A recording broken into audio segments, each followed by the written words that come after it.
Welcome to Rising Tides LinkedIn Live, digital hospitality community. You're listening on a podcast, an Apple podcast, on Spotify, on Google Play, wherever you're listening to your podcast. Please join us on LinkedIn Live. These are live events, and we want to hear your voice. We want to hear you on stage. The more voices that we have on stage, the deeper the community gets. We started this crazy journey back on Clubhouse.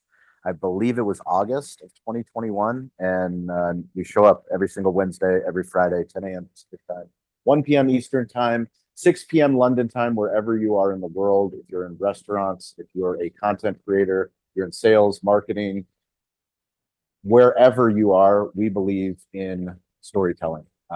We believe a rising tide lifts all ships, and we believe that we don't have all the answers, but collectively, if we share on topics every single week, we can learn and we can reduce the amount of time that it takes to learn and hopefully make changes in our business to help us build cooler businesses and make bigger impact. So thank you guys for being here. We're going to do 60 seconds. Who are you? What do you believe? And today we're going to be talking about websites. So all of you have been on a website. Some of you have your own website. Some of you have built websites.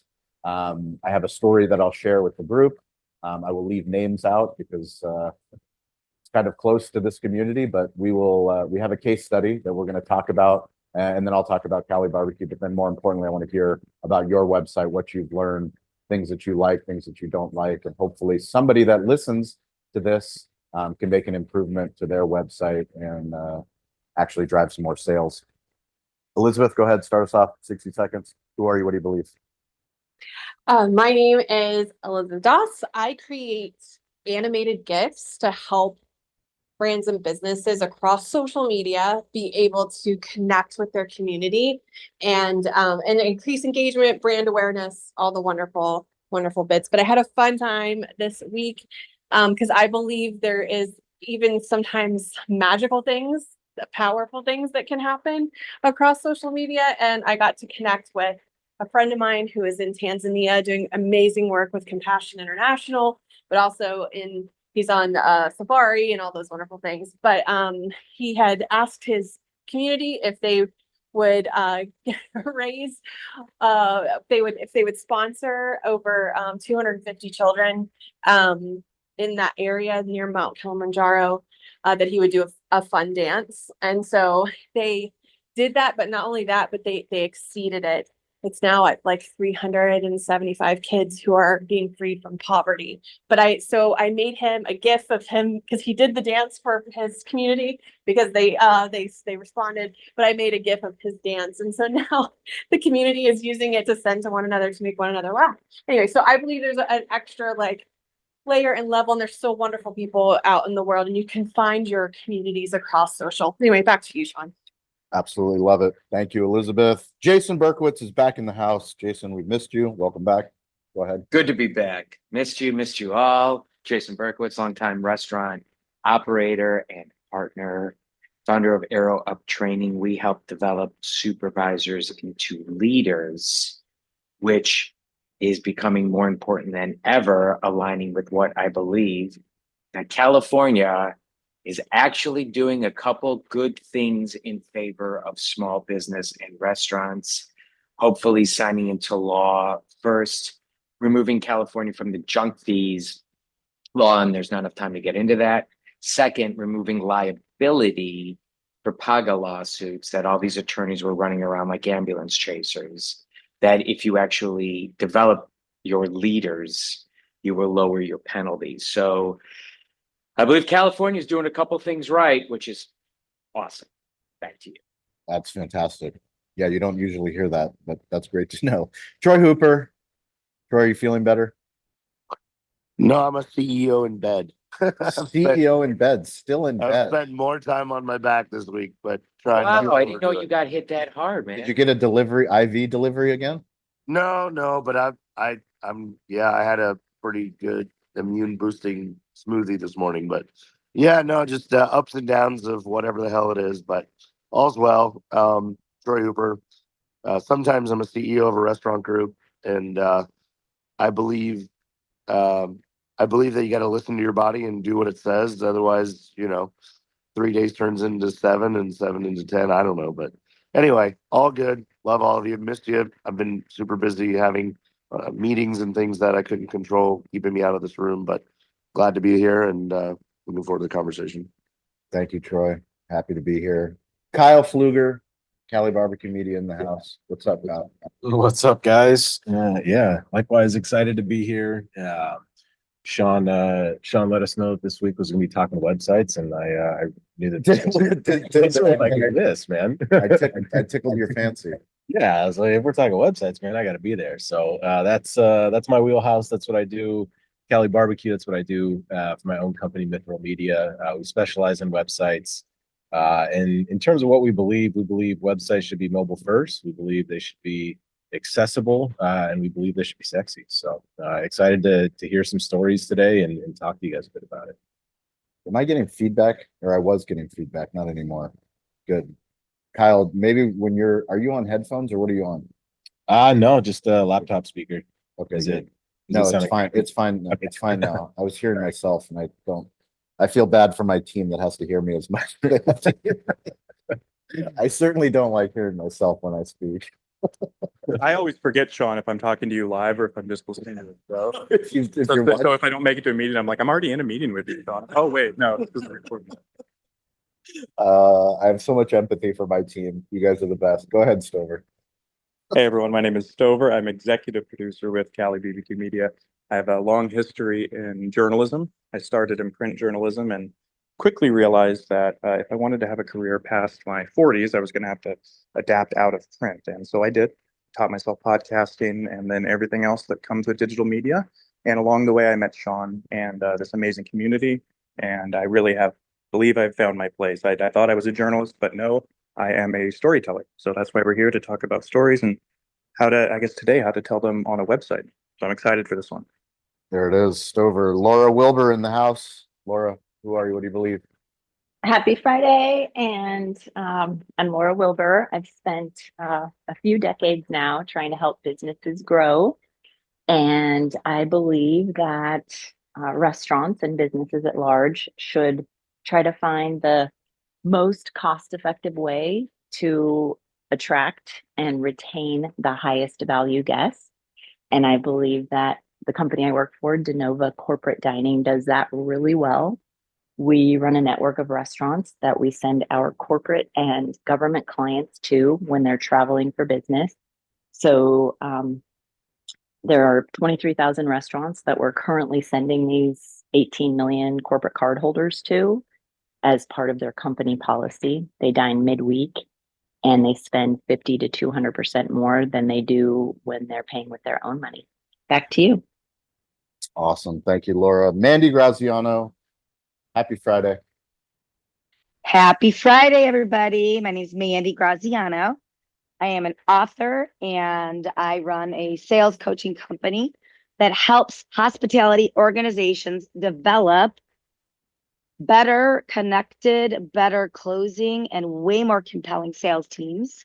And I believe, here's something I believe, and it's only because I literally just saw it on the streets. I'm in Berlin, Germany right now, and I just saw the sticker on a pole outside the hotel I'm staying at, and it says, traveling makes you sexy. So today, I believe traveling makes you sexy. That is so cool. Thank you for joining us, Mandy, all the way from Berlin. That is the magic of digital hospitality. Right there from Mandy, all the way on the other side of the earth. Mandy? It is 7:09 p.m. I just finished dinner. 7:09. That is so cool. Speaking of the other side of the world, Richard, it's actually your side of the world. We're on the other side, right? Isn't that how it works? Richard, welcome to the stage. Yeah, thanks for that. Well, As I think Morris- because as time Morris starts in London. America is not the world. I just We're not the world. No. No, San, you're not Diego, the world. San Diego's You- not the center either. As much It's as a we nice like to part of the think world. it is. We like to think so. Go ahead, It's a Richard. nice part of the world. I'm very jealous of Mandy in Berlin. I hope she's going to go and watch some of the European football because it's an amazing tournament that England won't win. And there's also some incredible restaurants in Berlin. And Mandy, I'm going to send you a message on LinkedIn recommending you to check out a really fascinating restaurant chain that's been set up by a former football player or soccer player, depending on your definition, that's doing incredible things. It's really worth checking. Do it. Thank you, Richard. Richard. I'm in the UK. I am a brand consultant, coach, mentor with years and years of experience of working on global brands and now supporting small, medium-sized businesses excel and thrive. Great topic today. Can't wait to get stuck. So excited to have you here, Richard. Always. Justin Ulrich in the house. Justin, go ahead. Hey, Justin Ulrich. I lead the marketing team here at Vocalizer. We're the #1 fully automated local digital marketing platform. Also the host of the Local Marketing Lab podcast. So check it out on all your favorite podcast channels. Yeah, I say this all the time. I believe the rising tide raises all ships. I believe in just putting out goodness and giving, and eventually it comes back to you. There's such power in helping others succeed, helping uplift others, helping them achieve their goals, that I think can be untapped in a world where many folks are just focused on their own success. So that's it. It's awesome. Thank you, Justin. Andy Jones, welcome back, my friend. Andy, Mike is yours. Yeah, it's been a long time. We're always happy whenever you can join us, my friend. Doesn't matter. Go ahead. Yeah, Andy Jones. I am the founder of Cafe Hustle Hospitality, hospitality leadership and team development, and host of the Hospitality Leadership Podcast. And we are all about creating exceptional leaders, engaged employees, and crave-worthy cultures, because we believe that if we have happy employees, we have happy guests, better experiences, and ultimately they spend more money. So, and yeah, today, it's great that I could actually make this today, because I'm just in the final touches of our brand new website. So I'll be applying some of what I hear today directly to that. So yeah, so looking forward to it. Awesome. Crave-worthy cultures. Well done on that. I haven't heard that before. I love it. Keep it up. Mitch, what's up, Mitch? Thank you for being here. Go ahead. Happy Friday, everybody. I'm Mitch. I work for Appstem. We create custom software, websites, mobile apps, kiosks, and I believe in the power of LinkedIn. It's an awesome place, great community. I've met so many good people. I had a really great week connecting with people through this community and just on LinkedIn. And I think storytelling and just building a community makes work a hell of a lot better. That's awesome, Mitch. Thank you for being here. Dean LeBay, Dynamo Dean, the selling machine. What's going on, guys? My name is Dean LeBay. I'm in New Orleans, and it's raining down here. What do I believe in? I believe in Jason Berkowitz is the man, the plan, and I'm glad to see him. Well, I'll just let it. I'm a little late to the ring, so I'll just listen in. Awesome. Thank you, Dean. I will share a quick story today. We're going to talk about websites. So if you have a website, if you've built a website, if you've seen a website that you like, we're going to talk all about websites. I'll tell a quick story, what prompted today's room, because a lot of the time I try to get topics ahead of time, but it's kind of off the cuff. And when something becomes top of mind, if it's top of mind for me, top of mind for this community, someone sends a message and we go, yeah, let's talk about that. We have a friend, mutual friends in the restaurant space that is redoing their website. They sent a link to the website, to the testing playground, and asked for feedback. Obviously, we love giving feedback, constructive feedback. The truth vibrates the fastest. Telling somebody that everything's great isn't really the best feedback. People will send me episodes of podcasts that they're on and ask me for feedback to tell them how did they do. And as much as, number one, if you did a podcast, if you host the podcast, we're proud of you. We want you to do that. The only way to get better is doing the reps, but ultimately giving constructive feedback will actually help somebody make improvements. So the feedback that I gave for the website that was sent to me, it's a restaurant website, was that it was templated. Like right when I got the website, I felt like I had seen the website before. And, you know, we see a lot of websites in the work that we do at Cali Barbecue Media, in the work that we do for digital hospitality, restaurants we go to. We love storytelling, and there's no better place to tell a story than on a website. You know, one of the things we talk a lot about in these rooms is the 4 C's: content, commerce, communication, and community. And we believe that the intersection of all those things need to happen not just on a website. They happen on a smartphone, but that's the essence of digital hospitality. It's like if somebody comes to Cali Barbecue, our website, we changed our name to Cali Barbecue Media because we are a media company on top of a restaurant. And when we changed the URL to our website, a lot of people said, what are you doing? If you confuse, you lose. People come to your website, they're not going to know what to do. And I will let Kyle explain a little bit more about the problem that Stover and I brought to him, which was how do you turn a content machine into a website, but not confuse the customer. But if you go to Cali Barbecue Media, number one is mobile first. Everything has to be mobile first, not mobile enabled, not where you're hacking the system so it looks like, oh, maybe this is mobile first. But no, how do you tell a story and how do you tell the story quickly? Because the people that come to your website, you have a little bit of time to get them to do what they want to do. So for us, it's buying barbecue. How easy can we make it to buy barbecue online? How easy can we make it to buy barbecue for delivery? How easy can we make it to buy barbecue for catering? But also, we have a separate page for our content. So somebody that listens to Digital Hospitality or follows us because of a toast unboxing video or finds us on TikTok or LinkedIn, there is an entire separate playground, curated museum for people to go through our content. But the people that buy barbecue, maybe they don't own a business, maybe they don't care about marketing, maybe they don't care about sales, maybe they just want to buy barbecue and they're here in Spring Valley. We don't want to confuse them, which is why we have Cali Barbecue Media. It's actually content.calibarbecue.media as a subdomain. But I would love to hear from this group, from you personally, anything that you guys have done to improve your website. And I'll tell the final story, which is we recently launched a new website called betheshow.media. So even though we have a barbecue website, even though we have a content website for Cali Barbecue Media that hosts all of the digital hospitality content, all the videos, all the podcasts, all the articles that Stover's written, TJ's written, all the work that Toby's done, that's all on one website. But then now we also launch shows for companies. So if we launch shows for companies and we do consulting work, we needed a separate page, a separate website that allowed us to share who are we and what do we do. And that's why we launched betheshow.media. So if you go on there, you can see the work that we're doing and what we do for our clients. But it goes back to the principles, if you confuse, you lose. How do you use a website to convey the things that people care about the most? We had Scott, actually, Scott Turner from Auden Hospitality. He was talking earlier on Wednesday.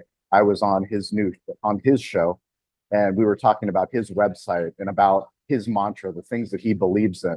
And he's actually changed the text. So you should go check out Scott's website for Auden Hospitality. But he talks about the story behind Auden Hospitality. And he also leads with case studies. So these are the clients. This is the work that we've done, which is a very powerful way to share your story. I will pass it over to Elizabeth. Topic is websites. Share a story, share a lesson, and let's get the conversation going.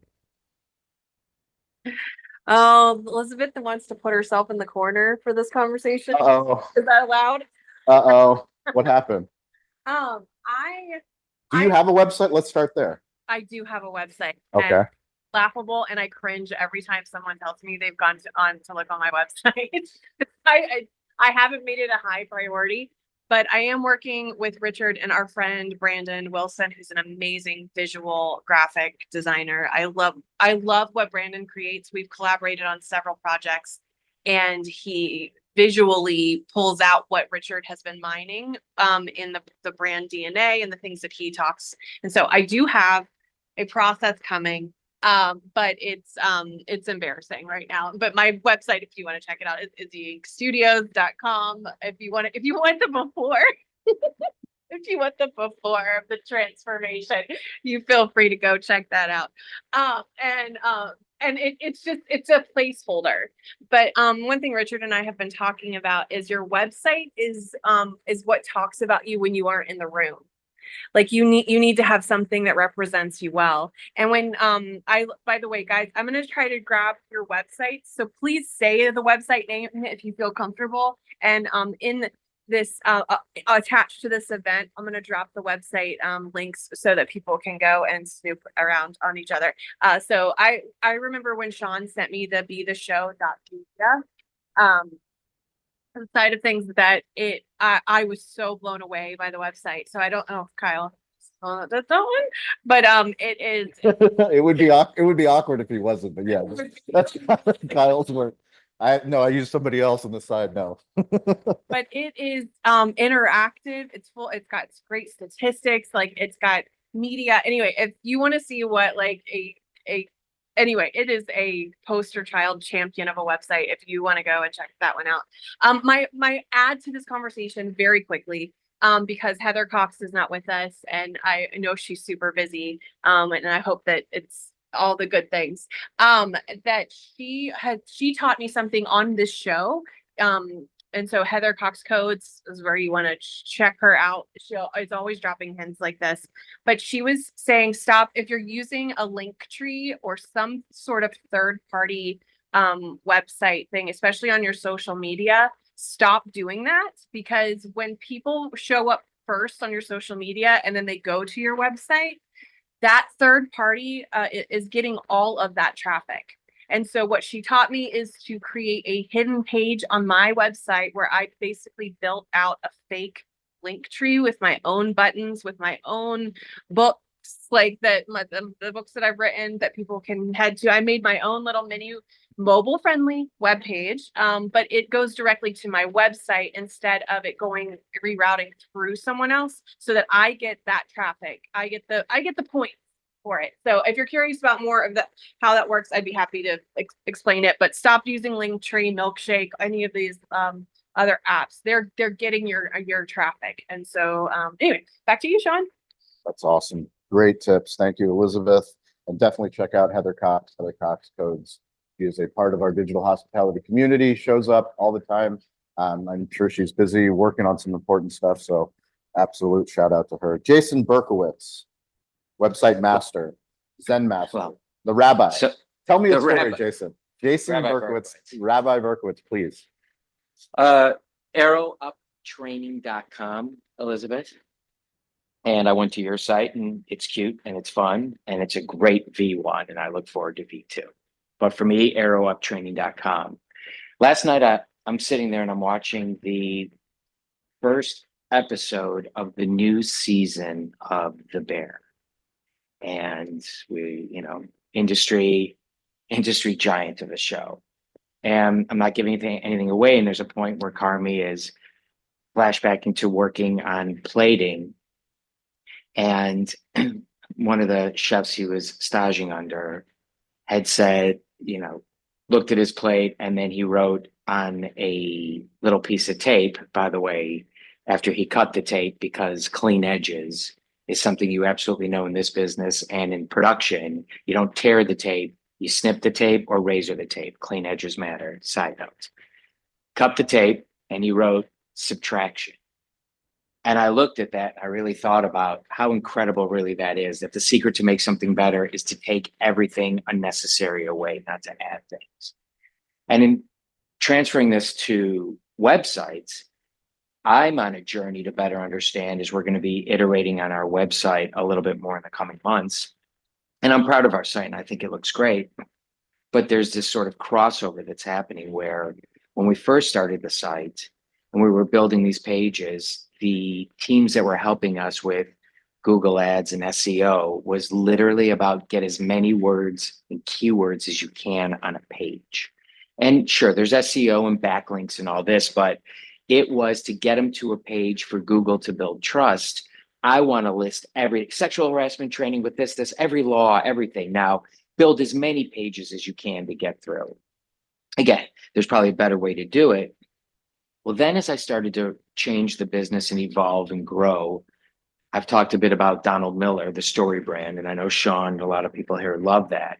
And he, you confuse, you lose, as we hear Sean say a lot, really got into the arc of, I know you've got 10 things to sell, but in the end, there's one thing that you can talk about that's going to resonate. And then you can take them down different rabbit holes. But how do you really introduce something that you do and get that to the top of the fold and to the front of the page that scrolls down? And really, his mission is, how can you subtract, going back to the story, how can we take as many words as possible off this page to get them to engage immediately and then go down the rabbit hole that makes sense?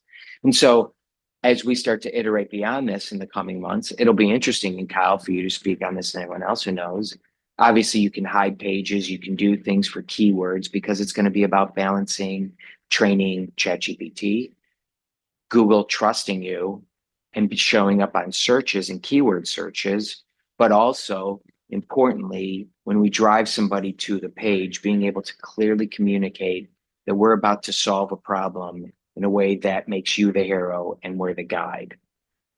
Back to you. Rabbi Berkowitz with the subtraction story. That's what I need, more Jason Berkowitz like that on podcasts. Working on it. By the way, for everyone to say on that, I call Sean after my podcasts, one of which was a beautiful person on this panel, and I said, "Man, I sucked." He's like, when you are in, and this is real love, right? When you're in these rooms, I love to hear you speak. And here's Rabbi Berkowitz. We need more Rabbi Berkowitz. He goes, you get on these podcasts, and all of a sudden you just become a fact machine. You just talk. We got to get more stories, and we'll get into that more, and that's another topic. But feedback, which led to this conversation of a friend of ours' website in our community. This is how we learn. This is how we grow together. Magic. Well, you take the feedback and you do something with it. That's what matters. Troy Hooper, are you able to share about your website experience? Yeah, I've had many of them.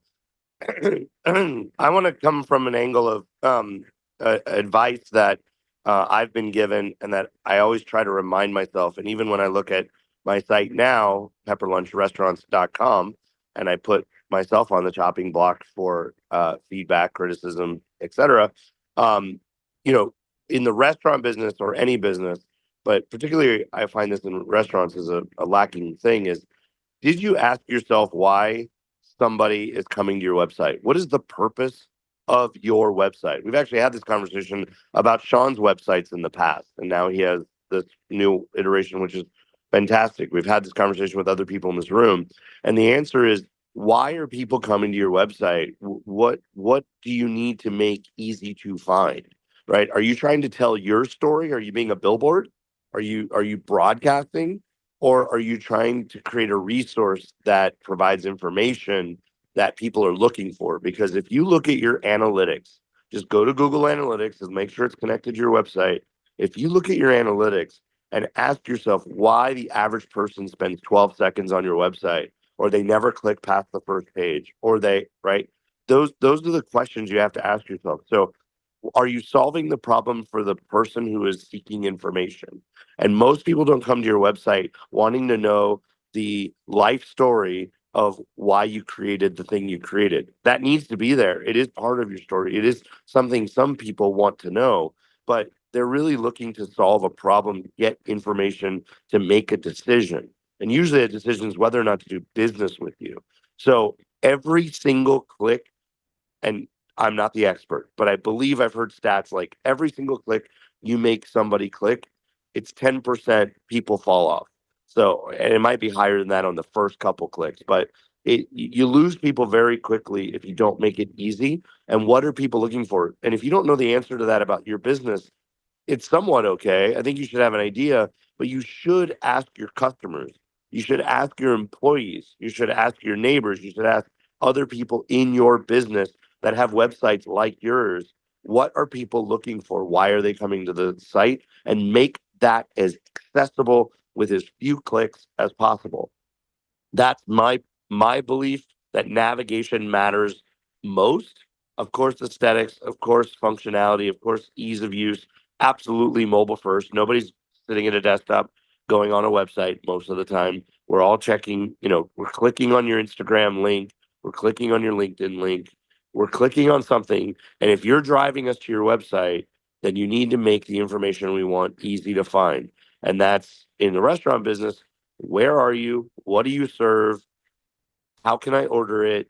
And how can I get other questions answered? That's a fucking phone number, even if it's a text or a chat bot or an email or, a DM link. Make it easy for people to ask the questions that you can't answer, with 1,000 frequently asked questions on your website. But my advice is look at this from the lens of the person using the website? Why are they there? What do they need to know? How easy can I serve that information to them? Troy, I'm so happy you brought up speed. Just for anybody that hasn't seen, there's a documentary, I believe it's on Netflix, about Spotify with Daniel Ek, the co-founder of Spotify. But there's a whole entire episode dedicated to him getting upset with his engineers because he wanted the music streamed instantaneously. They were celebrating the fact that they got it down to like 1.5 seconds that the music would play. And he's like, that's bullshit. That's not fast enough. People need to have it immediately. And when you think about speed and you think about all the tools that are available to make content, commerce, communication, and community on your website accessible, Troy, I'm so happy that you brought that up because for anybody that hasn't seen the Spotify documentary, it's definitely worth your time. And we all know the Amazon story, one-click checkout. I'm pretty sure people got fired because they told Jeff Bezos that that was not possible. And sure enough, it is possible. We all know the Amazon story. Kyle Pfluger, tell us a story. Oh, go ahead, Justin. Sorry, man. Oh, I was gonna add to that, and that this could be my turn too, but whatever. For add to Go what for it. Troy's saying. Yeah, go for it. If you think from like a demand gen perspective, you want to guide people through their journey, like Troy's talking about. Awareness, consideration, decision is a framework that I use on a lot of stuff that I do, whether it's on the website or different marketing pieces, whatever it might be. And if you look at Troy's site, again, I'll call it out again, pepperlunchrestaurants.com. At the very beginning, he's giving you awareness above the fold as to what they do really well and drawing you in with a delicious experience.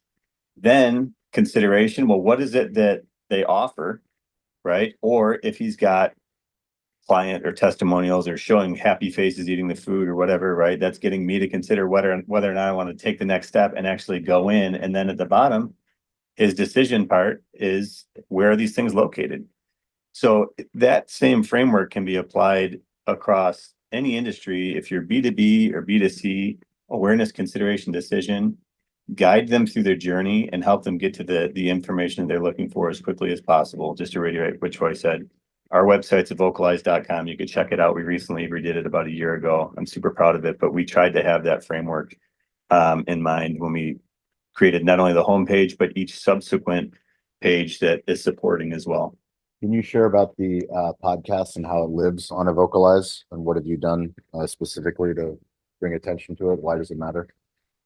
Yeah, well, there's a couple. So what I try to do is, because our main channel that we communicate through to generate awareness, especially coming into new industries, is through LinkedIn. So LinkedIn, with the algorithms, we found through just advice of others and digging into it quite a bit, that the more that you serve up content that keeps them on LinkedIn, the more likely it is to get your content served up in front of folks. So if I'm constantly putting posts on LinkedIn to get them off platform and drive them to my website, then LinkedIn's not going to serve me up to as many people as they otherwise would if I'm keeping people on the platform. So with our blog, with our podcast, we try to replicate the information that we're creating blog posts, we're creating podcasts, everything lives on the site, but we also replicate and we create separate listings or separate articles as blogs on LinkedIn. So we can actually keep people on the platform and generate as much awareness as possible. And then if they want to come to our site, they can come to our site to view certain content pieces, to learn more about us, whatever it may be. But then also the content that we're creating, we're not just giving LinkedIn all the credit, we're also repurposing as blog posts and stuff on our own site so that we're able to capture the search volume that of folks that may be searching for the topic that we're writing about, for example, or the topic that the podcast is about. The podcast episodes that we produce, we also leverage AI tools to create transcripts fairly easily of the podcast, and we create listings pages for each episode on our website. And we have the video on there of the podcast as well as the written form, because folks tend to process information, internalize information differently, whether they're reading or they're verbal, or they're visual learners. And so we also have the transcript also helps to give us more search juice based on the content that we're cranking out, because like was mentioned earlier, it's like the more words you have on your site, right, the better Google likes it. So that's another way that we're repurposing podcast content to get more benefit from it on our site as well. Awesome. Thank you, Justin. Stover, I'm gonna have you jump Kyle so he can follow you if you're Hey, able. hang on 1 second, if I can just jump Go- in real quick. yeah, go First ahead. of all, Kyle's Very the headliner, by the way. very, very kind of you, Justin, to say that, but I'm gonna even call myself out. So as I'm looking at my website, I've already messaged my head of creative and technology. It's probably just a broken piece of tech, but the video that's running on mobile on my website right now is not scaling to the phone. It's super zoomed in. If you go to the desktop, you'll see what I mean. Like on the phone right now, it's like hyper zoomed in. It's not actually scaling appropriately. And I think that's just like a glitch because normally it has in the past. But those are things that how often do you jump on your website and like audit and make sure everything's working, right? But the other thing is I call myself out is, we as Pepper Lunch in the United States have one franchisee with 5 open stores. We're soon going to have many. But right now we don't have a central phone number. Like you have to actually go to the location and call the individual store to get additional information about questions you might have about Pepper Lunch. You have to call that franchisee stores right now. Eventually, in 3 months, you'll have a central phone number. So right now, when I tell you to go that your website should have a way for people to ask questions that aren't answered on the website easily, I actually don't have that, except that there is a chat bot button. And that chat bot actually does come to several of us. It goes to a Slack channel that we all can jump in and answer. So I do and I don't. It's not a phone number at the top of the page, but it is a chat bot. So for digitally native people, it's easy. But I just want to call myself out and say that even when other people are talking about you and other people are going to your website, you suddenly get very self-conscious, and then you go to your website and you realize, oh, something's not working or something's not right or something isn't actually doing what I just preached it should do. So it's a living organism. Ask Sean how many website versions he's had in the last 5 years, that 4 years I've known him. Lots.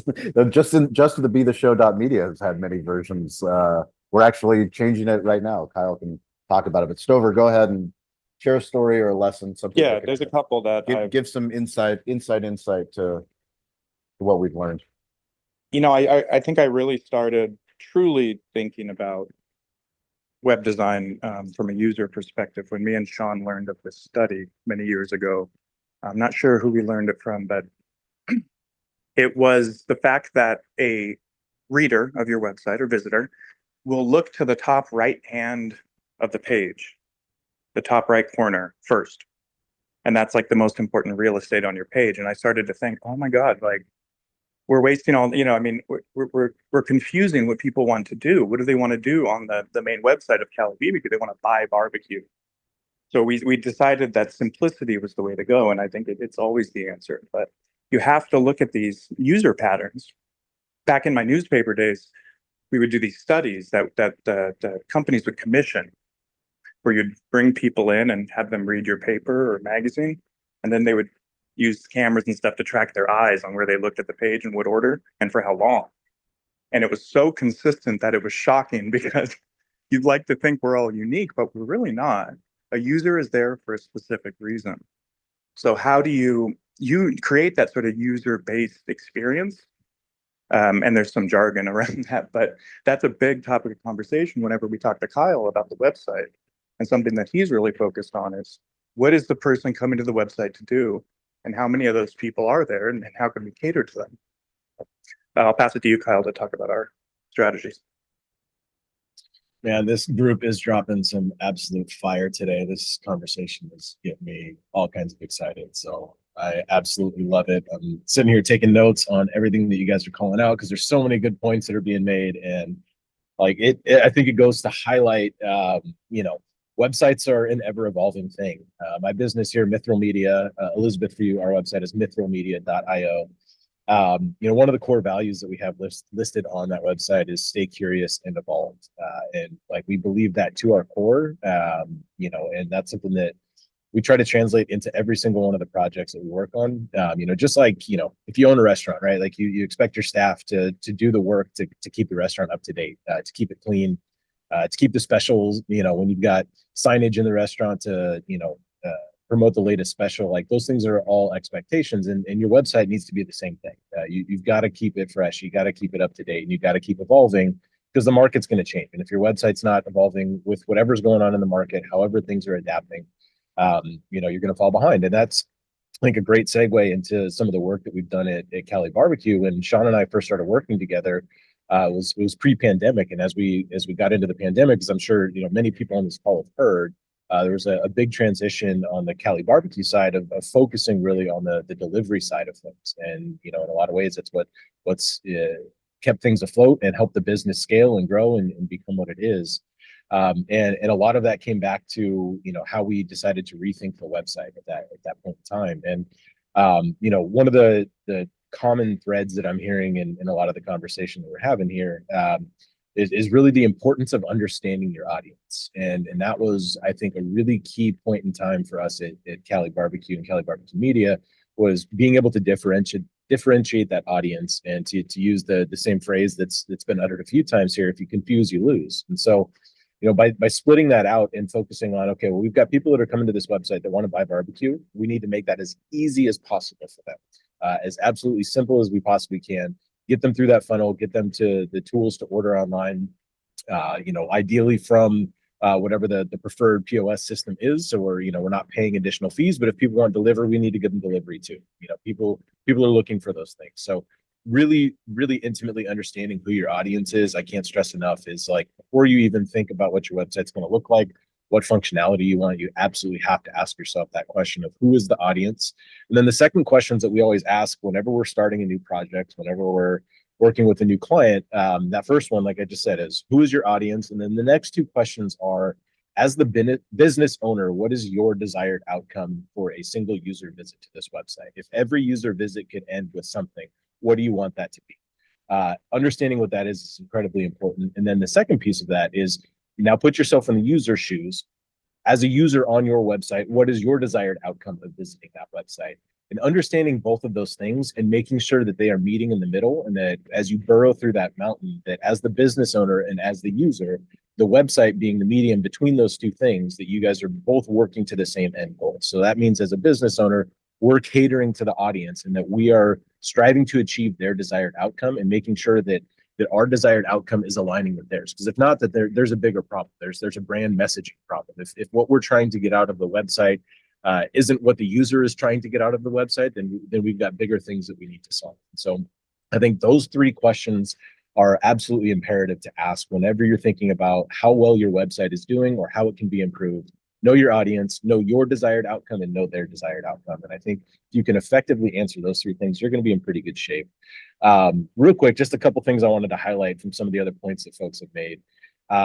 Elizabeth, I absolutely love what you said about Linktree. I cannot agree more. Don't go pay for a service that takes a half an hour to build out on your own website. You've already invested in your website. You've already built the content on your website.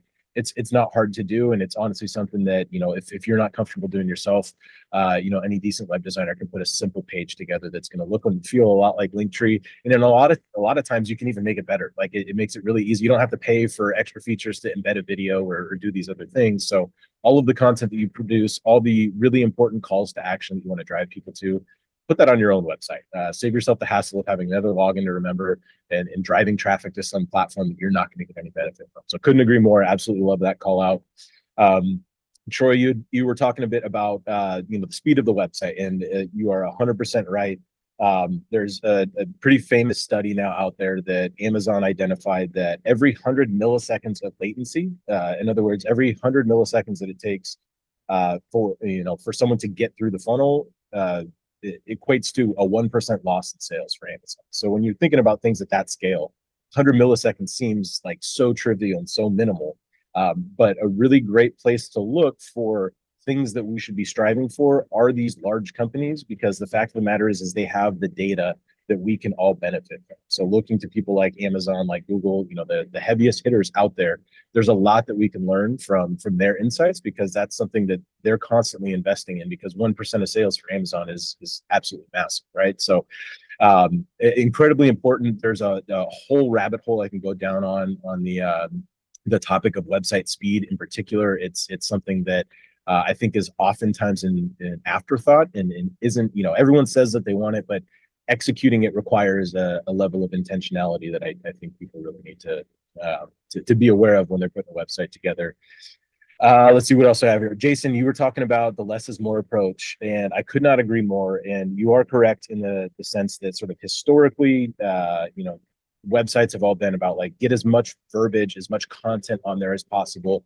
And there is value in having written content, but there's also value in having other mediums as well. So audio content, video content, written content, having all of that centralized in the website is great. And this really comes back to that first question of knowing your audience, because I'll give you a great example. A project that we just recently wrapped up was for a local Mexican food chain here in San Diego called Sombrero Mexican Food. They're a 16 chain restaurant all around San Diego here. And one of the things that we were thinking about, it really comes back to a term called data architecture, and that really is about how we strategically put things together on the website, what we put where and why we put it there. And so a great example of the less is more approach is everything you're going to see on any of the main landing pages on that website. The focus of that is going to be driving you to some sort of action. In their case, it's ordering online. That's the desired outcome for them as a business, and that's the desired outcome of the majority of people that are coming to their website. So we're always, there's always a through line between any page and getting them into an ordering workflow. But what we're able to do strategically is we went through and we actually took their entire menu, every item of food on their menu.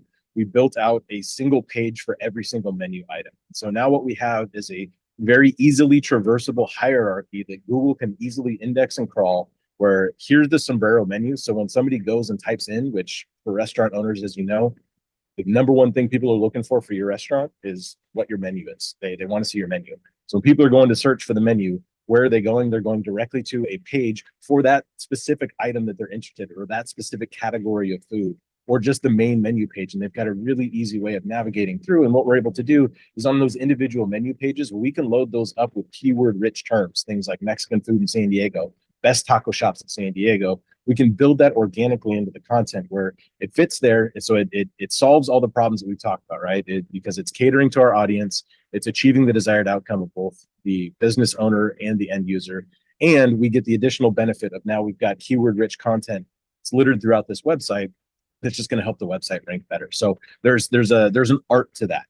It is very, it is scientific, but the problem is like we don't get insights into what the actual algorithm is. So from a creator standpoint, as scientific as those algorithms are on the Google side of things, we have to take more of an artistic approach to how we do that, and making these things flow elegantly through our website, knowing the main points that we need to hit on, and building around that. So one more note to leave you guys with, then I'll pass it off to whoever's next. 60% of traffic these days is coming from mobile devices. I think everyone so far has mentioned the importance of mobile. I can't stress it enough. We work from the mentality. Wait, hold on. Mobile matters. Mobile matters. Mobile matters. Who said Mobile that? in mobile first. There's to us there's a contrast between mobile first and mobile friendly. Mobile friendly means I built my website and then I made it usable on a mobile device. Mobile first means we're thinking about the mobile user first, and we're building specific features for that user. Great example on the Cali Barbecue website. I've got a sort of I would call it like a native app style bar at the bottom. So, every app that you guys use, think Airbnb, think Spotify, whatever it is, that native sort of bar that lives on the bottom that gives you your key actions for what you want to do in that app. We have that built into the mobile version of the Cali Barbecue website and many of the other websites that we build. So it gives the user a native experience. I feel like I'm using an app on my phone, even though I just opened up Safari or Chrome and went to Cali Barbecue's website. So it's things like that I can't stress enough. Building for that mobile user is absolutely imperative. 60% of traffic. We crossed that threshold a few years ago where more people are using websites on mobile devices than on desktops. So keep working that mobile game. And yeah, if you guys ever have any questions about websites, I could literally sit here and talk for the rest of however much time we got left in this thing, but I'm going to shut up now. I'll pass this off to someone else. Absolutely love this and always happy to talk websites with everyone. Phenomenal. Can I Hey, just, Sean- that was a masterclass. Hey, Hey, go ahead, Dean. And scene. Yeah, if I can, I'm gonna have to jump, but I wanted to mention. John, are you about muted? I'm not moving. Go ahead, Dean. I can hear you. Okay, Well, welcome bet- to Rising Tide LinkedIn Live. Wait, what's Here's happening? Your host, Justin Ulrich. Can We can go ahead. If there's anybody else who wants to chime in. Can anybody while hear we're me? waiting, I guess. Yeah, Sean, Sean, Yeah. Justin can't We can hear you. You can Sean, hear me? remember when I did this and I was talking? All of you were like, Troy, shut the fuck up. What the fuck's going on? Why is Troy talking? Justin, can you hear us? Can you hear me? Justin, can you hear me? Dean, go ahead. Justin. Text him. okay. Text him. All right, Dean, go ahead. I can hear y'all you. Go ahead. Okay, listen, I want to tell you a real quick story. Back in Solid '93, gold. when I built my first website, what I wanted to stress to everybody is the importance of trust. It's through your trusting to do your website. Y'all got Mr. Fugler, and that's great because you've got somebody you can trust. When I built mine, my website was LeFay.com. If you go now and go to GoDaddy, it's worth like $30,000. But the thing is, I had a guy that was doing mine, and I asked him for changes, and he wouldn't do it. So he just basically took control of my website and used it for himself. Now, this is back in 1993, 95. You know, I know that a long time ago, but, you know, you have to remember this was just coming up. The .com industry hadn't busted yet. And I was selling paper clips on the internet to school districts. And basically, I had a great website. People thought I was eBay because of LeFay.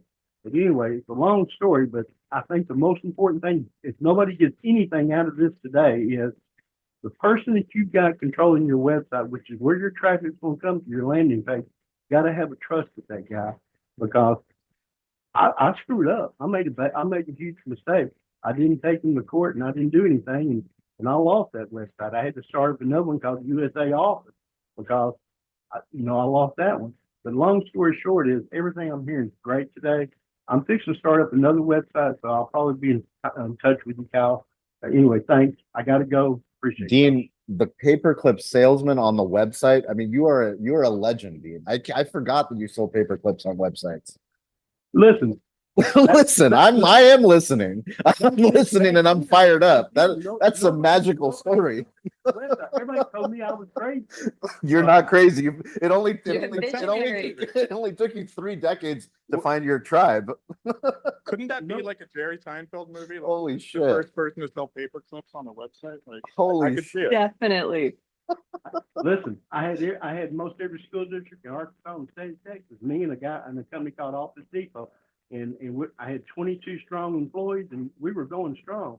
And in just one day, the guy got a hair up his butt and decided that hey, listen, this guy's getting a lot of traffic, and I was in a small town in Texas, and I didn't know what to do. I mean, there were no lawyers that were doing this back then. First of all, there wasn't anybody on the internet. I mean, it was so new. So go back even further, back in the old days, people, when they figured out what their company name would be, they'd always start with an A or a triple A. The reason is when you went to the yellow pages, your name came up first. So I don't know if that's helpful to anybody, but today I would think on your website, you've got after the first couple of letters, it's got to be important so that when they type it in, it comes back up. So anyway, that's something I will talk to Kyle about later. But anyway, listen, thanks. Got to run.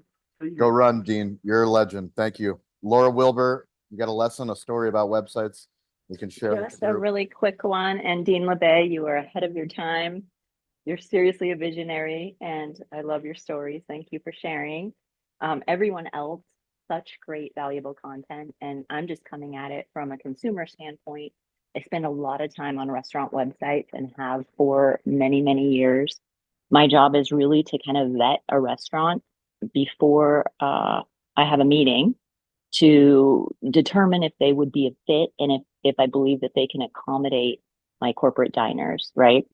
So I have to be able to assess this usually through the website. And it's really shocking to me how many great restaurants don't have the basic information that Troy was talking about anywhere on their website. Many of them do not have a phone number, and it could be by design, But that's a really big mistake because if somebody wants to do a buyout or something really different, if there's not a contact us page or a phone number, they're missing out on that opportunity. The other thing I recommend is having that toolbar across the top that where people can click. If you offer catering, have a tab for catering. If you offer private or semi-private dining, have a tab for that. Have, at least a signature dish image that's beautiful and high resolution. Have a couple photos of what the restaurant looks like, both inside and if you have patio dining. All of these things go into the decision when somebody's trying to make a decision on bringing a group to your restaurant, or even a somebody dining, paying with their own money, right? A consumer like all of us when the company's not buying. But certainly when companies are looking, the more that you can show what the experience will be through the website, and they get a feel for, wow, this looks beautiful. I think our group would really love this. I like this outside option. I like the light. Whatever beautiful photos you can have. And then also that origin story, right? So something special like Cali Barbecue Media's Orange Tree story, or something special that makes somebody say, you know what, this owner, operator, founder really cares, and I want to support them in their business. Laura, you added homework to my list and Kyle's list and Stover's list. Thank you. That was phenomenal. Incredible stuff. And what you said about signature disc, Troy mentioned it too. That's one thing that I was thinking about when everybody was sharing. It's people want to have the best thing that the restaurant offers. So like it's a reminder for every restaurant, like look at your product mix, your PMix report. What are the best things on your menu? Like put those on the website. We should be leading with the things that we sell the most, because chances are the reason why somebody leaves your restaurant has an incredible tailgater, which is our family style meal that offers all of our meats. And then they tell a friend. Well, if that friend comes on the website, it'd be nice if they saw the tailgater on the website. So awesome stuff. Sean, have I ever told you my big picture theory, how I operate, how I purchase things? Your big picture theory? No. My big picture theory? What's your big picture? This annoys the hell out of my wife, among other things, but I will just order whatever the biggest picture is on the menu or on the board at fast food, anything. If it's the biggest picture, or if it's a cutout, or if it's an animation of something, I figure they have put a lot of interest and time into promoting that specific item, so I'm going to get the quality. So every time. Shit, that's amazing. The big picture theory. I've never heard that. That is fucking and my wife's great. like, well, of course you're ordering the thing with the biggest picture. I go, well, of course, that's the one they want me to order. It's going to be good. Oh my Don't God. order the thing without a picture if you're at a picture. That sounds like a That's how you keynote. get freezer food. Holy shit. It sounds like a keynote presentation. The big picture theory. Stover, I can tell you what you're gonna have when you come to Pepper Lunch now. It's the big picture. What is it? No corn. It's the beef. It's our number one seller. I know. Well, that 55% is of all what I'm sales, going to beef order. pepper I'll rice. get it with corn, but when I get it the second time, it'll be no corn. I can't wait to share with you the new menu design that's coming out on Monday. We very specifically thought about every section, what picture would represent that section, and what size the main picture would be versus the second and third picture. They're actually different sizes, and what items are pictured and what are not. And it's very specific around the psychology that you just described. And all of you on the team have agreed that that's the stuff you want us to try first, right? Yes, for a variety of reasons. But ultimately, it tastes good, which is why you're putting the resources behind it. There it is. Big picture theory. Quick reset. We do this room every Wednesday, every Friday, 10 a.m. Pacific time, 1 p.m. Eastern time, 6 p.m. London time. Wherever you are in the world, please join us. We repurpose it on digital hospitality, so you can go and search Rising Tide LinkedIn Live for any of the previous episodes. We see you guys down below. If you want to join us on stage, we're talking about websites. So if you have a lesson, a story you want to share with the group, raise your hand. We see you, Pete, David, Phyllis, Simon, Charlie, Rose, Hildy, James, Mark, Ash, Mercedes. We appreciate you guys down below, and anybody that's listening on replay. Go ahead, Mandy Graziano. Mike is yours. So, being in sales and marketing for so many years, I invested in so many different website things, right? Whether it's a company that helps build the website, or whether I've done it myself. And so I think every single time I learn so much. I've learned something little each time, even when you think you've got it completely baked. It for just a week, there's always something to change, always something to audit, always something to stay on top of. So that's my biggest personal lesson. And as we're talking here, I'm literally on my own website. Oh, and my website is mandygraziano.com, Mandy with an I, Graziano with a Z, mandygraziano.com. But I want to tell a story because in 1997, when my senior project, my college senior project, right as I was graduating from school in Ohio, was the micro and macro variables of website behavior. And I was the marketing person, and my partner was the coder. I don't even know if that's what we called him back then. It was a coder and HTML. It might have even been before HTML. I don't know what his actual title was, but he was the guy that made it all happen, and I was the person doing the layout. And we conducted all these focus groups, and we had people in one room, and we had all these surveys. And what we wanted to do was understand how people click through the pages, what pages they click through. And we used, oh geez, I think it was Web Trends or something silly like that. Whatever the website evaluation things were way back then. But we learned a big lesson because one of the experiments, and our project was to experiment with placement, kind of like Stover had said, like placement of different things on the pages. Is it left? Is it right? Is it upper left? Is it upper right? Is it in the middle? Experiment with the animation, experiment with fonts and colors, and like, how are people clicking through? How long are they staying on for these different reasons? And one of the experiments we did was we did black and white, and then we did all color. And then this guy that I was working with, he was super creepy, but he was funny, like good creepy, not weird creepy. And he was like, let's do a page where the first page is black and white and the second page is black and white, but we've got like bloody things on there. Like somebody, there's blood. It wasn't like gory, but there was like blood. I'm like, that's so gross, but sure, it's experiment. Let's try it. And we did it, and we noticed that people clicked through the blood ones so much faster. And they went through those pages and they stayed on those pages longer.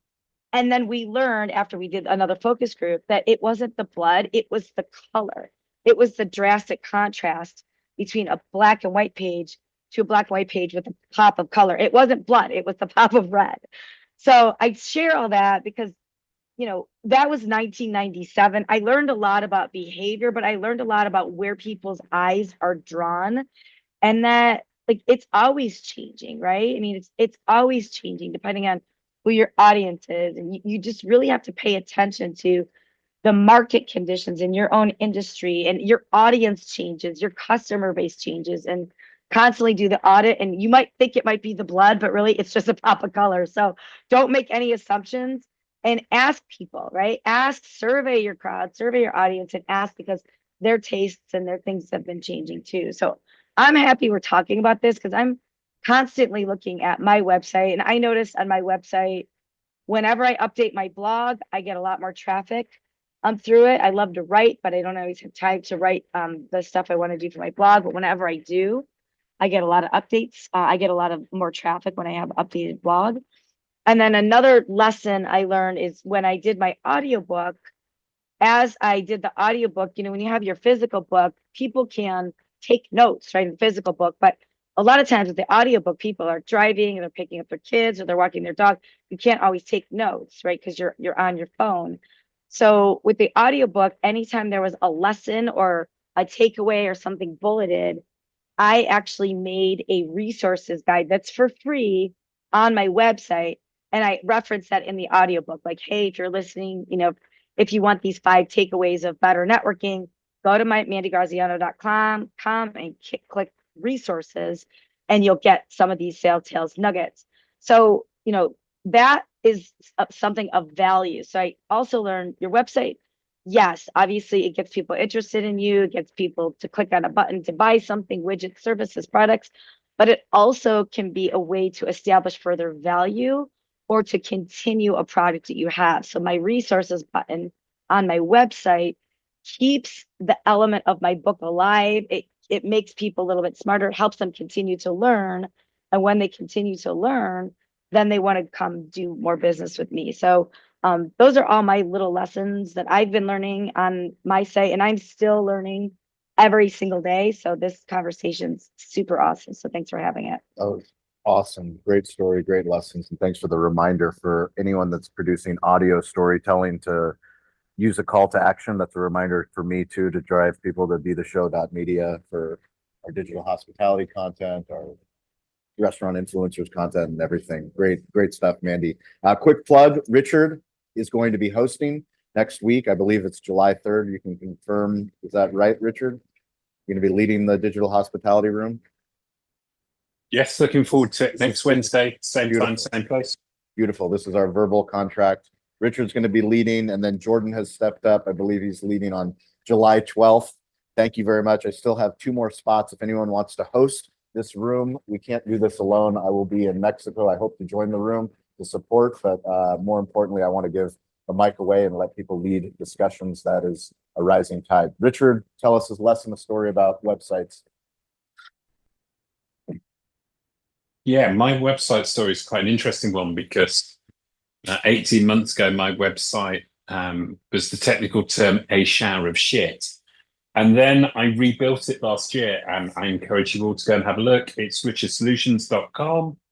And I think what's really interesting about websites is so many websites that I look at, I think are really boring. I think they're soulless, and I think they're full of a lot of them are, I think, are full of gimmicks. And it reminded me of a restaurant in the UK. I walked past it, and there were a load of robots serving the food. The customers that were in there, and there weren't many, looked miserable. And I think for me, before you start your website, you need to go a process before then. And all the comments that people have made today, I agree with. There are people who have far more technical expertise than myself.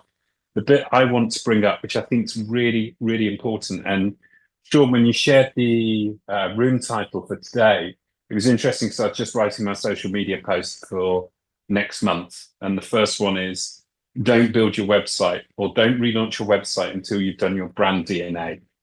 And I think it's really important that if you have something that's full of gimmicks, then if you have something that's not built on a platform, you have surface patterns. You need to have depth, because without depth, it's boring and you'll have to redo it. In order to get that depth, you need to have your brand DNA.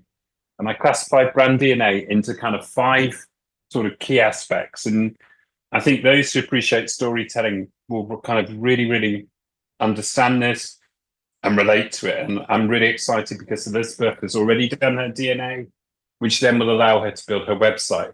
And brand DNA sort of goes into different parts. My definition is looking at the purpose, and there's lots of different elements to that. But purpose, think Simon Sinek 5. And then I think about perception. What role do you play in your customers' and consumers' minds? Then you look at the identity, culture, point of view, tone of voice. Then you go and look at the values. And then you go and look at the brand experience. Now, once you've done that, then go and work with the experts, then go and work with the right people. Because otherwise you're going to have surface patterns with no depth.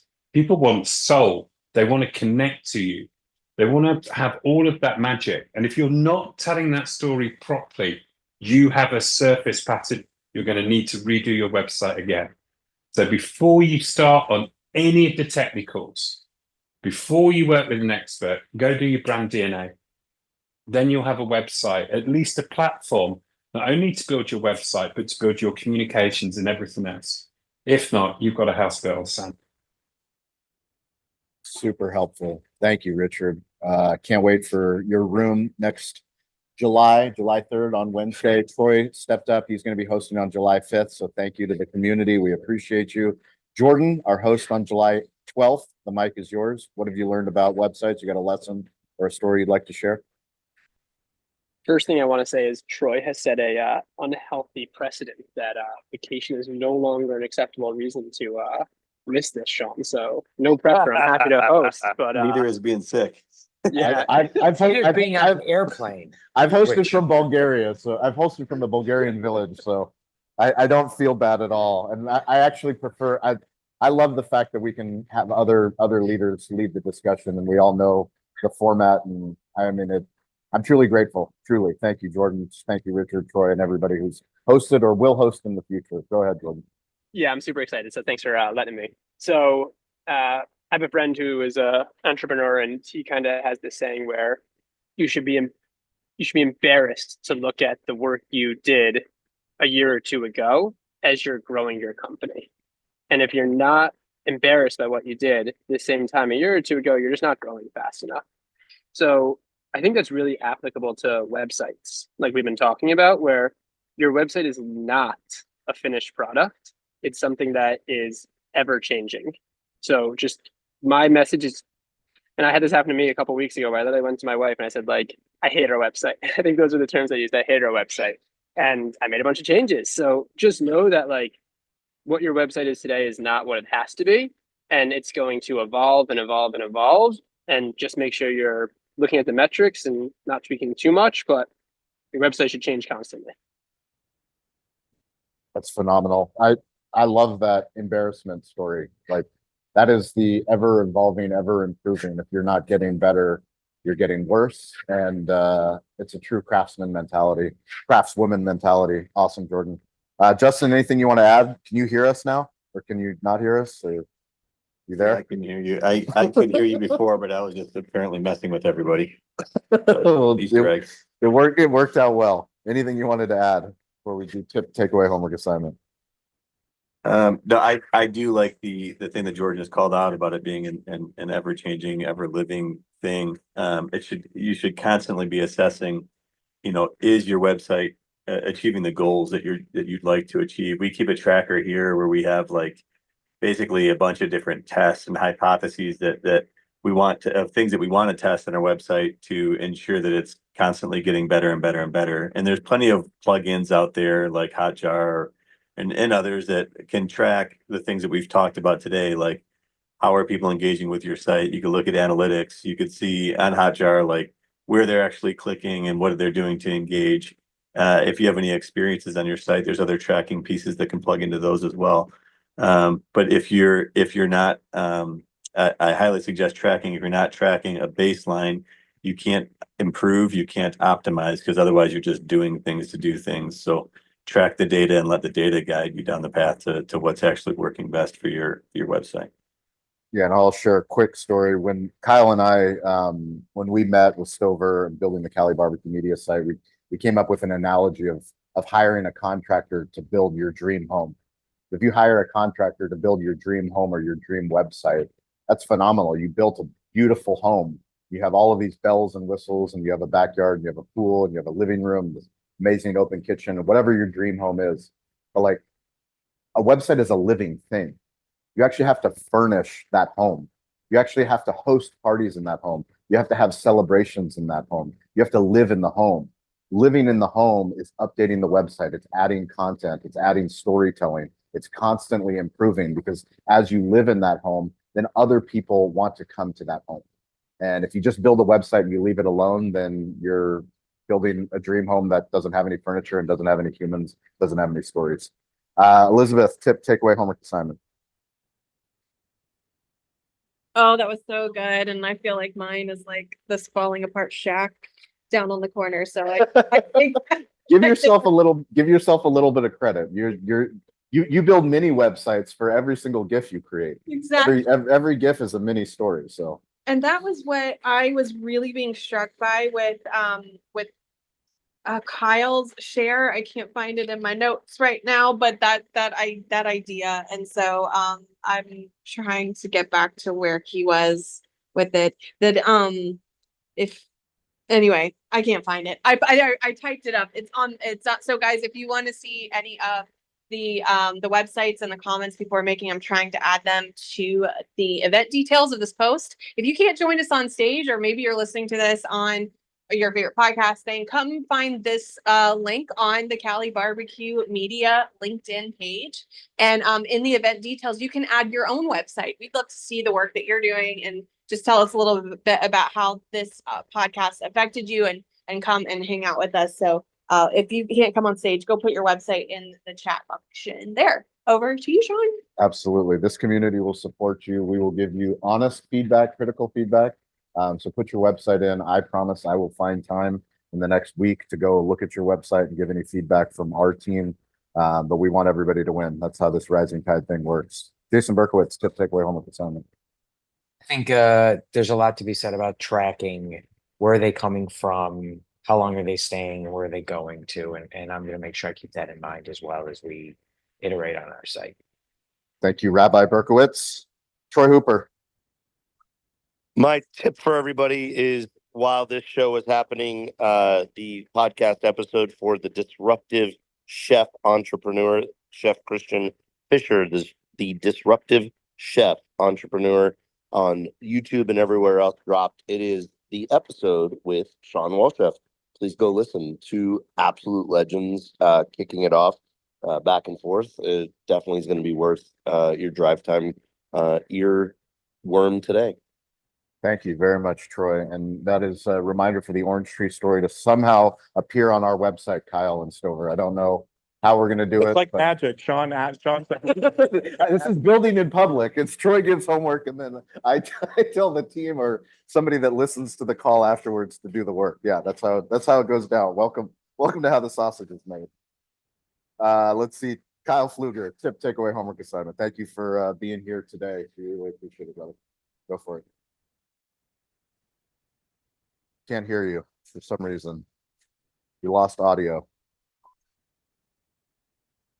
I think it's is it an Android thing? Any chance I can get to throw an Android under the bus? This guy bought Bought an iPhone because I shamed him to death. He had to buy an iPhone so he could communicate with it. We love you. We love Android users too. We just have to, all give each other a hard time somehow, some way. Kyle, whenever your microphone works, just come back up and Stover, give us your tip takeaway homework assignment. Yeah, mine will just be a continuation of what you were talking about, because what happened after we figured out this house analogy, where you think of your website like a house, it needs furnishings, it needs life, it needs stories, right? But what happens when you become a media company? And now you're not just selling barbecue out of your house, but you want to sell media services. So we were like, well, what place does that have in this house? And we're like, oh, it's not in this house. It's next door. So we build like a little way to get there, a little hallway away from that one house. There's one door, and you take that door, and then all of a sudden you're in our media wonderland where you can watch things, participate, learn about media, and you don't have to worry about buying barbecue. However, if you want to go buy barbecue and you smell it, there's that door right over there. Go take it, and that hallway will lead you right over to the restaurant.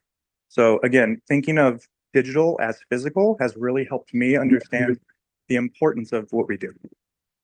Awesome. Thank you. Kyle, you got your mic back? Can you hear me now? We can. Ah, beautiful. Sometimes all it takes is a page refresh. There you go. You got to clear the cookies, Kyle. Clear the cookies, clear the cache. Clear the cache. Oh, sorry. I'm sorry. Clear the cache. Is it cache or cache? Clear the cache. Sean, Kyle, the site's not working. Clear the cache. Clear your damn cache. I'm tired of clearing the cache, dude. Beautiful. What a fantastic conversation today. I absolutely loved being a part of this room. Tip for everyone. I'm gonna go back to what I mentioned earlier is one of our core values at Mithril Media. Stay curious and evolve. Just always be on the lookout for new and exciting things. Identify the things that can benefit your business and don't be afraid to evolve. Keep that website moving forward. Takeaways, I think there's a lot of incredibly smart people in this room. And, I was taking a look at a lot of the websites that folks were sharing as we were going through. You guys are doing a great job. As someone that's been designing and developing websites for a long time, you guys, there's a lot of kick-ass examples of good work in here. So keep that up. Absolutely love it. Homework assignment, ask yourself those 3 questions. Who's your audience? What is your desired outcome? What is their desired outcome? They being your end user, and make sure your website is solving for all of those things. Super grateful to be here, guys. Thank you. Awesome. Thank you, Kyle. Mandy, tip, takeaway, homework assignment. I mean, my takeaway is the new season of The Bear is on. And so thank you, Rabbi Berkowitz. I've got 13 hours of travel ahead of me tomorrow. So that is what I'm going to watch on the airplane, number 1. And then number 2, just again, everybody's saying it, just keep auditing, keep asking for help, keep looking at it, keep making tweaks along the way. Thank you so much, Mandy, and thank you for joining us from Berlin. That was awesome. Very cool. Taking time devoted to the community, to the Rising Tide community. Richard, mic is yours. Tip, takeaway, homework assignment. Yeah, great room. Really interesting conversation. My homework is to get my hair sorted, get my voice ready, to lead the good ship Rising Tide next Wednesday. See you all then. I would love to see how your hair looks for your July 3rd, for your July 3rd call. Fantastic. Jordan, takeaway homework assignment. Keep putting yourself out there. I had a good call with friend of the room, Stephen Ronau, yesterday, and he just reminded me, like, gotta just keep putting yourself out there, asking for feedback and forgiveness later. I love the embarrassment quote. I'm going to use that. That's phenomenal. We should be embarrassed by the work we did 2 years ago. If not, we need to push the bar even further. That's awesome. Justin, takeaway homework assignment. I would just say, don't assume that just because it's the way that you would do it, that it's the correct way. We talked a lot in this call about, understanding your customer and understanding their journey and what it should be or what it would be if they were to get through your site and how you want to get them to the goal point. Just look at it through a different lens other than your own and seek out, like we talked, feedback and be coachable and be willing to, and humble and be willing to take that feedback and try new changes. Phenomenal. Thank you, everybody down below. Thank you, James, for the help. Mercedes, Hildy, Charlie, Simon, Phyllis, Mike, Pete, Danger Riggs. We appreciate you guys down below. Please join us next Wednesday, next Friday, any day. Follow Digital Hospitality. Send us your website. If you want to join the Instagram community, send me a message at Sean P. Walchef. I will add you to our Instagram community group chat. We appreciate you guys. As always, stay curious, get involved. Don't be afraid to ask for help. Elizabeth, Jason, Troy, Stover, Mandy, Richard, Jordan, and Justin, and everyone that joined us. We appreciate you guys. Have an awesome rest of the weekend. Thank you, guys.